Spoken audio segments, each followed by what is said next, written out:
Bonjour à tous, dans cette vidéo, nous allons voir comment réaliser un montage à partir du schéma électrique qui est composé de 4 éléments, un générateur de tension continue, une résistance, un ampèremètre et un voltmètre, qui sont ici positionnés sur la table.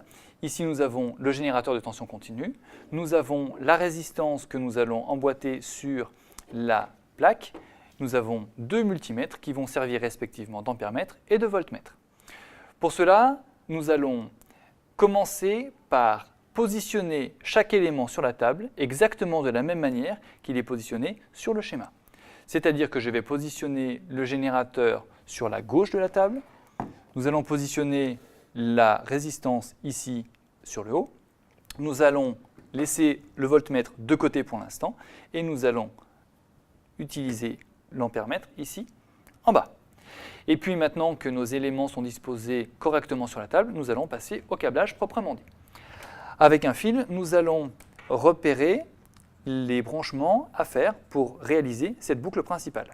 Dans un premier temps, nous allons partir d'un point, le point par exemple de plus haut potentiel du générateur, et nous allons relier ce point-là à la gauche de la résistance.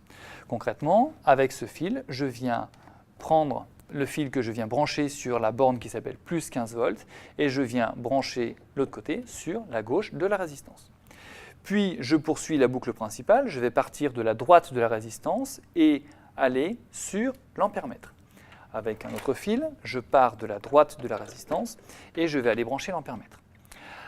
L'ampèremètre a deux côtés, un côté qui s'appelle comme borne commune, et l'autre ici correspond à la mesure de l'intensité. Cette borne-là correspond, selon ce que l'on souhaite mesurer, soit à la borne A comme ampèremètre, soit à la borne MA comme milliampèremètre. Ici, la tension délivrée par le générateur ne nous permettra d'avoir une intensité que de quelques milliampères. Nous pouvons donc choisir la borne milliampère. Troisième et dernier fil pour cette boucle principale, le fil qui part de la borne commune de l'ampèremètre et qui va rejoindre le pôle moins du générateur. Je prends mon troisième fil que je branche sur la borne commune de l'ampèremètre et qui vient relier la borne moins du générateur qui ici s'appelle la masse.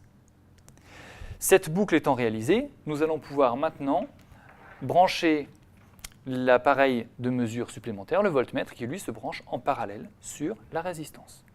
Je vais donc brancher les deux fils sur la borne commune du voltmètre qui correspond à cette borne-là et on voit que cette borne-là rejoint la droite de la résistance, ici. Troisième et dernier fil pour cette boucle principale, le fil qui part de la borne commune V comme voltmètre du multimètre, c'est celle-ci, et ce fil-là rejoint la gauche de la résistance. Je le positionne ici. Nous avons maintenant notre circuit complet.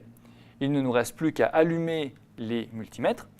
Ce multimètre-là en ampèremètre, celui-ci en voltmètre.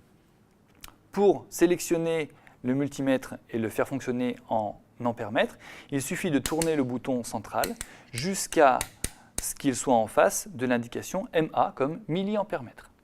Le calibre est automatique sur cet appareil, il n'y a donc rien d'autre à faire.